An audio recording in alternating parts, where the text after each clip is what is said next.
Breaking news. Johnny Somali may be facing a life sentence in prison. If that happens, he would be the very first foreign national in South Korea to ever receive such a punishment.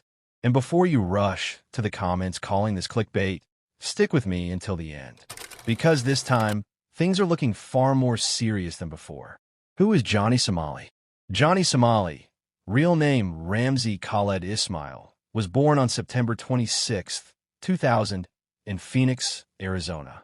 His father was from Somalia, his mother from Ethiopia. Both came to America seeking a better life for their kids. From the beginning, Johnny had what many in Somalia or Ethiopia could only dream of: education, security, food on the table. Unlike those who risk their lives just to survive, he was fortunate from birth. He could have built something real, maybe even risen to the level of creators like iShowSpeed or Kai Cenat. Instead, he went chasing shortcuts, quick fame, quick money, attention-seeking stunts.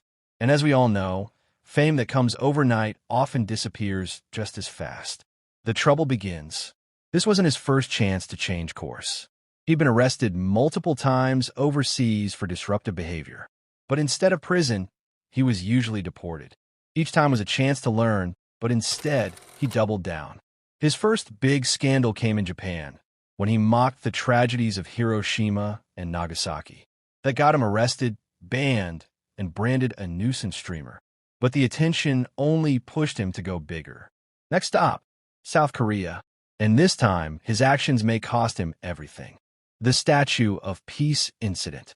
In Seoul, Johnny mocked the Statue of Peace, a memorial that represents wartime victims, portrayed as a 15-year-old girl.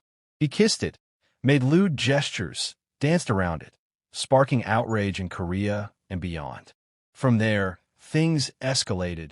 More public disturbances, more stunts, even fights with locals. After multiple trials, the evidence piled up. This isn't about a short sentence anymore. He could lose the rest of his life to prison. Why this case matters? Some say creators only cover Johnny for views. But here's the truth. I want him to face real accountability. Because if the spotlight fades, he could slip away, return to America, or somewhere else, and avoid justice. That's why this case matters. The legal perspective. South Korean experts point to the Youth Protection Act. Under this law, exploiting or disrespecting symbols tied to minors under 19 can lead to life imprisonment. Here's the key. The Statue of Peace represents a 15-year-old girl.